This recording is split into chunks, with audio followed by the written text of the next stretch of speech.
अस्सलामुअलैकुम। Law admission test CSS PMS FPSC और lecture number है 1।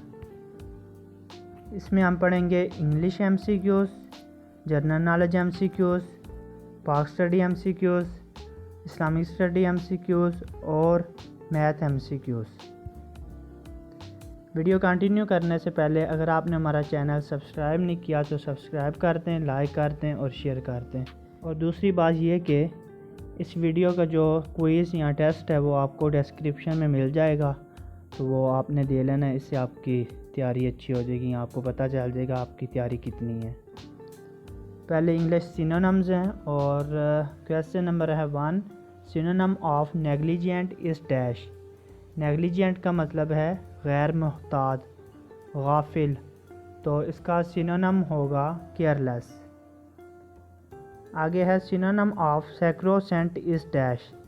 सैक्रोसेंट मीन बरकरार रखना, तो इसका सिनोनिम होगा सेक्रेड।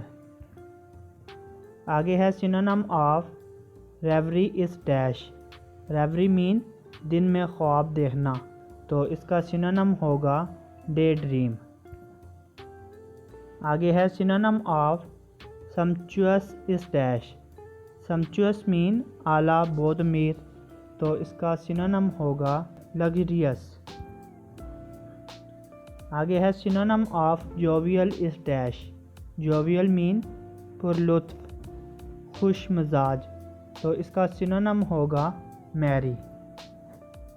आगे है synonym of predict is dash.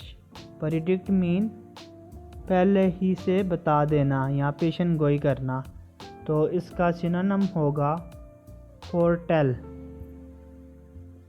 आगे है synonym of yeast is dash. तो जीस्ट का मतलब है लुत्फ़ अंगेज़ी, खुश होना, शौक़, तो इसका सिनोनिम है एंथुसिज्म। आगे है सिनोनिम ऑफ अबेसमेंट इज़ डैश। अबेसमेंट का मतलब है तज़लील, रसवाई, तो इसका सिनोनिम है ह्यूमिलेशन। आगे है synonym of growl is dash. Growl mean कैद करना, तो इसका सिनोनिम होगा क्योर्ड। आगे है synonym of decade is dash. Decade mean 10 साल का अरसा, तो इसका सिनोनिम है पीरियड ऑफ 10 ईयर्स।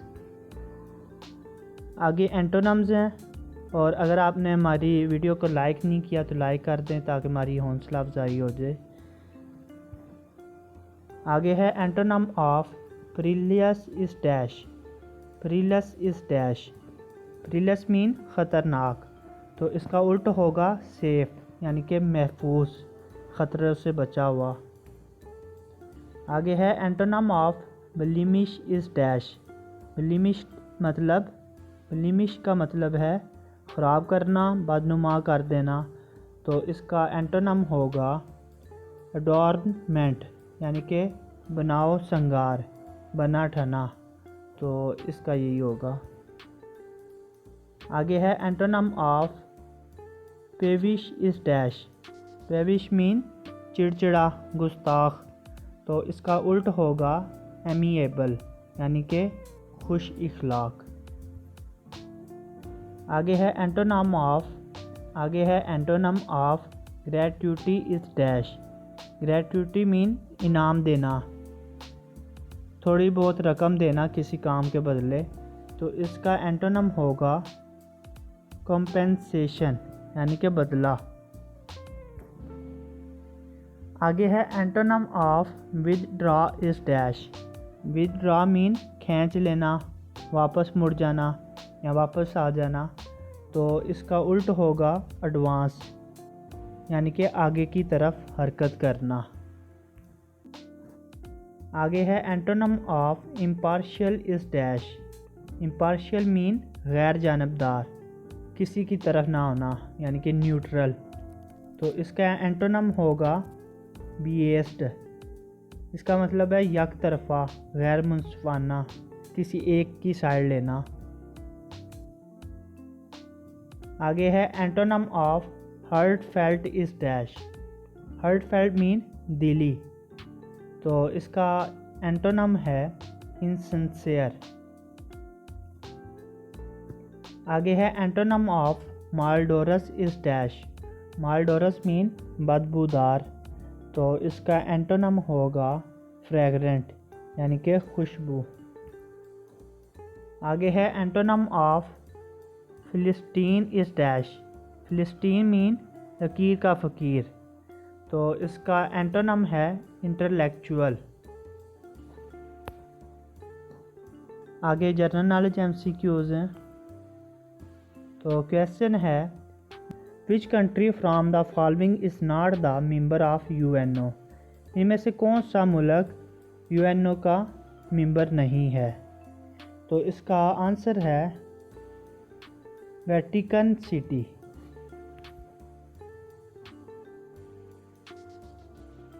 क्वेश्चन है there are dash members of SAARC. तो इसका आंसर है 8। आगे है ऑर्गेनाइजेशन ऑफ इस्लामिक कोऑपरेशन यानी कि OIC has dash official languages. तो इसका आंसर है 3। The official languages of the OIC are Arabic, English और फ्रेंच। OIC की जो ऑफिशियल लैंग्वेजेस हैं वो अरेबिक, इंग्लिश और फ्रेंच हैं। आगे है there are dash non permanent member of the security council. तो इसका आंसर है 10। आगे है the currency of Indonesia is dash. Indonesia की करेंसी कौन सी है। तो इसका आंसर है रुपया। आगे है the D8 is an organisation of 8 dash countries. तो इसका आंसर है डेवलपिंग कंट्रीज़। D8 में जो ममालिक हैं वो ये वाले हैं Bangladesh, Egypt, Indonesia, Iran, Malaysia, Nigeria, Pakistan, तुर्की। आई क्वेश्चन है the headquarter of NATO is located in dash. NATO का हेडक्वार्टर कहाँ पे है। तो इसका आंसर है ब्रसेल्स। आई क्वेश्चन है the motto of UNO is dash. UNO का मोटो क्या था। यहाँ UNO का मोटो क्या है। तो इसका आंसर है इट्स योर वर्ल्ड। आई क्वेश्चन है 3 May is observed internationally as. तो इसका आंसर है press freedom day. A question है the most powerful organ of United Nation is dash. तो इसका आंसर है सिक्योरिटी काउंसिल। यूनाइटेड नेशन का पावरफुल हिस्सा कौन सा है। तो इसका आंसर है सिक्योरिटी काउंसिल। सिक्योरिटी काउंसिल यानी कि सलामती कौंसल का बुनियादी जिम्मेदारी ये है कि वो अक़वाम मुत्तहिदा के चार्टर के तहत इंटरनेशनल अमन और सलामती को बरकरार रखे। आगे क्वेश्चन है which from the following countries does not yield veto power. मंदरजा ज़ैल ममालिक में से कौन सा वीटो पावर हासिल नहीं कर सकता। तो इसका आंसर है कनाडा। क्वेश्चन है the North Atlantic treaty NATO was signed in. तो इसका आंसर है 1949।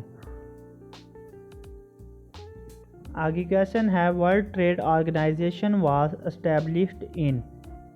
जो वर्ल्ड ट्रेड ऑर्गेनाइजेशन है वो कब बनाई गई। तो इसका आंसर है 1995। आगे क्वेश्चन है the headquarter of Red Cross is in dash. तो इसका आंसर है जनेवा।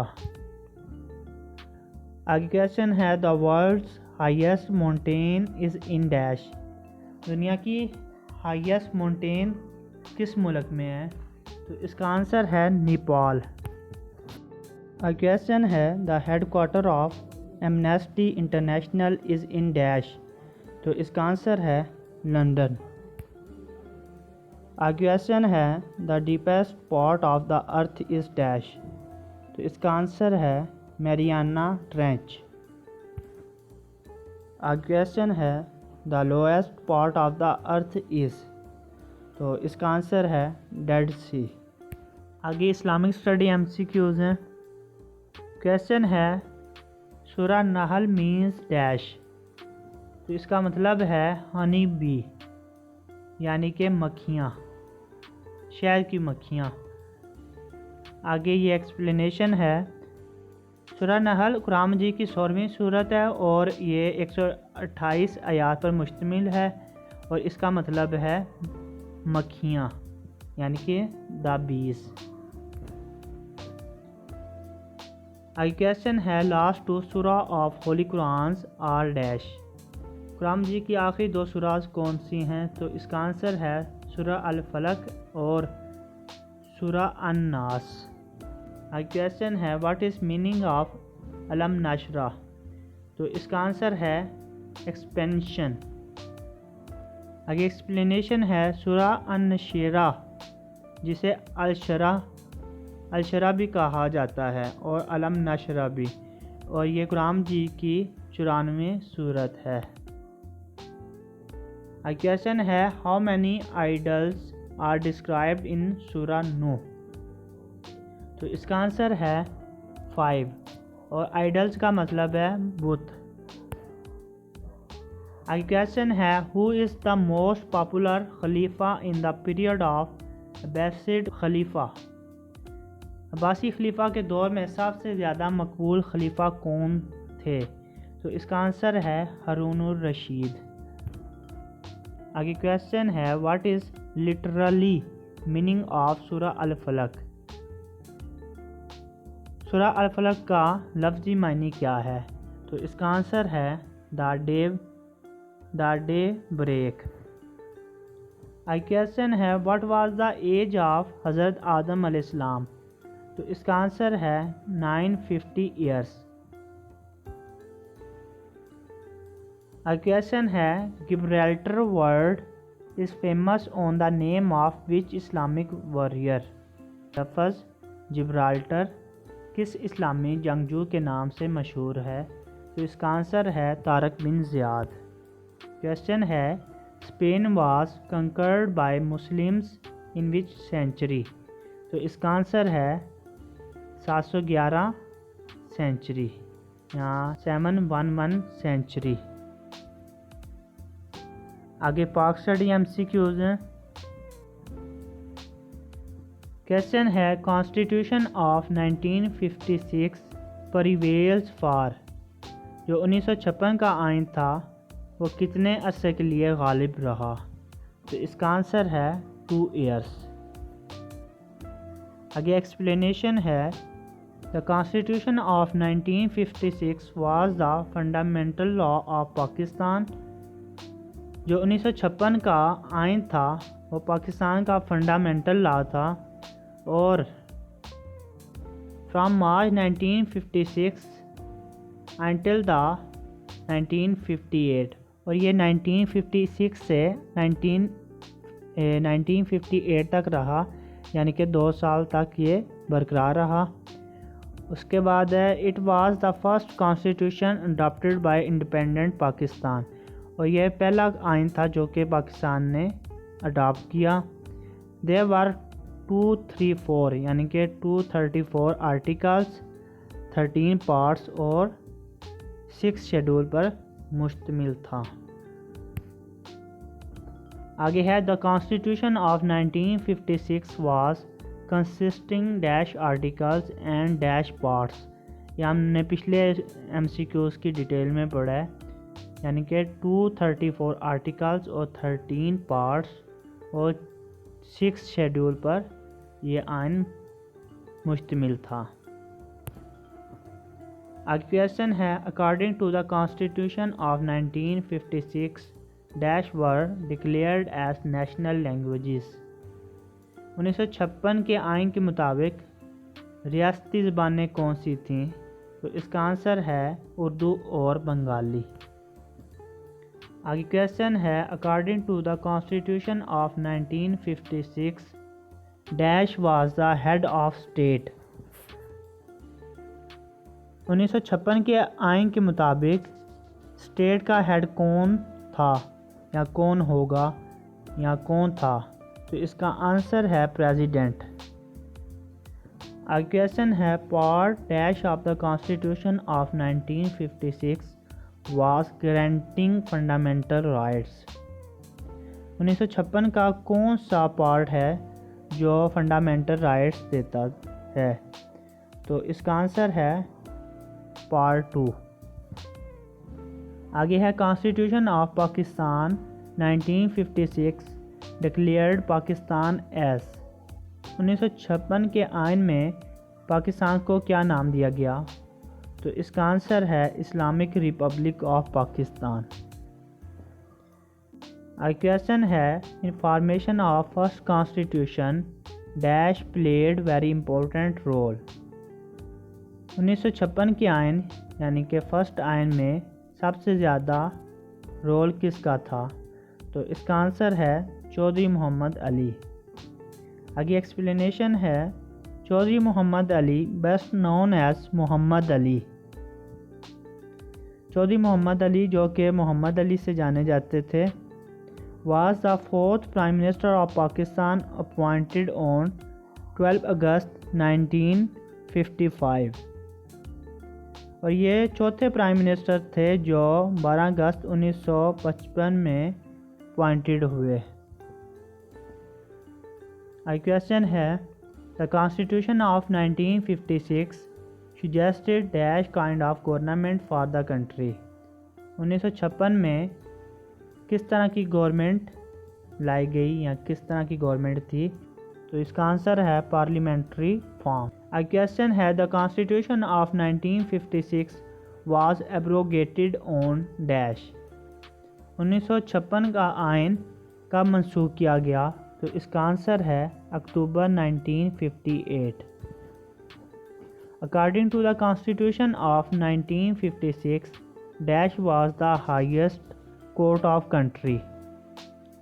1956 के आइन के मुताबिक मुल्क की हाईएस्ट कोर्ट कौन सी थी, तो इसका आंसर है फेडरल कोर्ट। आगे क्वेश्चन है minimum age to become president was held dash year in 1956 constitution. 1956 के आइन में मुल्क का प्रेसिडेंट बनने के लिए कितनी उम्र रखी गई, तो इसका आंसर है 40 ईयर्स। क्वेश्चन है definition of the state was provided in article dash of the constitution of 1956। रियासत की तारीफ 1956 के आइन के आर्टिकल डैश में फ्राहम की गई, तो इसका आंसर है 3। आगे है constitution of 1956 was enforced on dash. 1956 का आइन नाफज किया गया, तो इसका आंसर है 23 मार्च 1956, यानी कि 23 मार्च 1956 को पहला आइन नाफज किया गया। अब मैथ MCQs हैं। क्वेश्चन नंबर है 1 कंप्लीट द सीरीज़ 4, 11, 7, 14, 10, 17 और खाली जगह में क्या आएगा, तो इसका आंसर है 13। इसमें उन्होंने पूछा है 4 पहले नंबर पे है, 7 तीसरे नंबर पे है और 10 पाँचवें नंबर पे है, 7वें नंबर पे क्या आएगा। अगर हम इस स्टेटमेंट को अलग-अलग लिख लें, यानी कि 4, 7 और 10, 11, 14 और 17, तो 4, 7 और 10 में 3 का डिफरेंस है और 11, 14 और 17 में 3 का डिफरेंस है। लेकिन उन्होंने पूछा है 7वें नंबर में क्या आएगा, तो इस हिसाब से देखें 4 और 7 में 3 का फ़र्क है, 7 और 10 में 3 का फ़र्क है और आगे 10 में 3 ऐड करें यानी कि 3 का डिफरेंस करें तो ये 13 आएगा। तो हमारा आंसर है 13।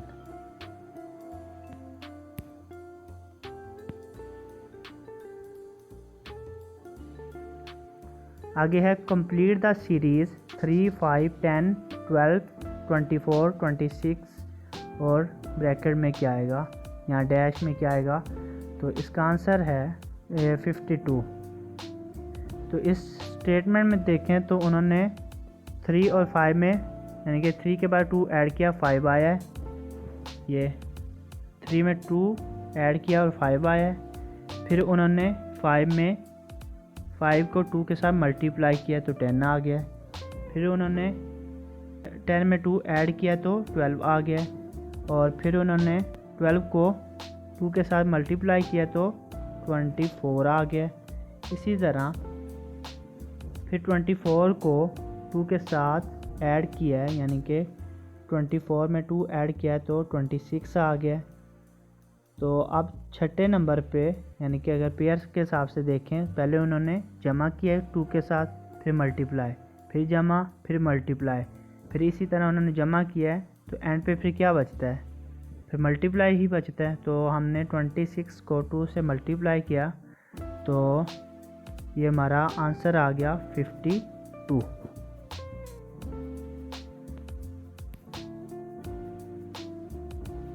आगे क्वेश्चन है, कंप्लीट द सीरीज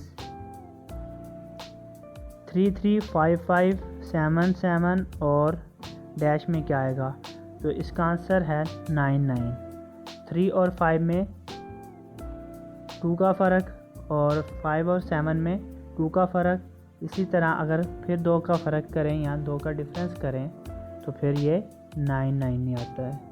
इस तरह ये हमारा ये आंसर है 9 और 9। क्वेश्चन है, कंप्लीट द सीरीज 7 13 21 डैश 43 57। खाली जगह में क्या आएगा, तो इसका आंसर है 31। आगे रीज़न है कि ये 31 क्यों आया है। तो शुरू में उन्होंने 7 के अंदर 6 ऐड किया तो 13 आया। फिर उन्होंने 2 का इजाफा करके 13 में 8 ऐड किया तो 21 आया। फिर इसी तरह आगे हमने चेक किया कि 21 में 10 ऐड कर दिया, यानी कि 8 में 2 का इजाफा करके हमने 21 में ऐड किया तो 31 आया। क्योंकि पीछे से यानी कि 4 के बाद 8 यानी कि 2 का डिफरेंस आ रहा था। तो इसी तरह हमने इसके अंदर ऐड किया तो हमें पता चला कि 31 ये आंसर आया है।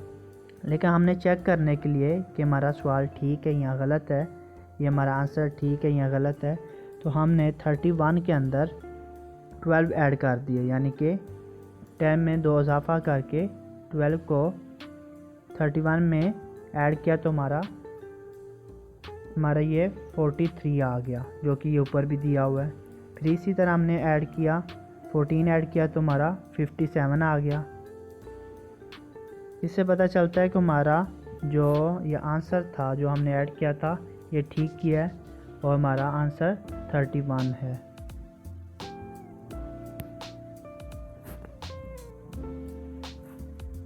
क्वेश्चन है, कंप्लीट द सीरीज 36 34 30 28 24। तो ब्रैकेट में क्या आएगा, यहाँ डैश में क्या आएगा, तो इसका आंसर है 22। आगे रीज़न है, शुरू में 36 को 2 से माइनस किया तो 34 आंसर आया। फिर 34 को 4 से माइनस किया तो 30 आया, जो कि ऊपर स्टेटमेंट में लिखा हुआ है। फिर इसी तरह 30 को 2 से माइनस किया तो 28 आया। फिर इसी तरह 28 को माइनस किया तो 24 आया। तो हमने ये देखा कि एक पेयर बन रहा है। शुरू में 2 को माइनस किया, यानी कि 36 को 2 के साथ माइनस किया, फिर 4 के साथ किया, फिर 2 के साथ माइनस किया, फिर 4 के साथ किया। आगे ये पेयर्स के हिसाब से चल रहा है। आगे देखा जाए तो पेयर बनने के लिए शुरू में 2 के साथ ही माइनस किया जाएगा, फिर 4 के साथ। तो इस तरह हमने 24 को 2 के साथ माइनस किया तो हमारा आंसर आ गया 22। तो ये हमारा राइट आंसर है। हमारा लेक्चर यहाँ पे एंड होता है। अगर आपने हमारा चैनल सब्सक्राइब नहीं किया तो सब्सक्राइब कर दें, लाइक नहीं किया तो लाइक भी कर दें। और बेल आइकन पर क्लिक कर दें ताकि हमारी हर नई वीडियो आप तक पहुंचती रहे। और इस वीडियो को ज़्यादा से ज़्यादा शेयर करें ताकि बाकी लोग भी फ़ायदा हासिल कर सकें।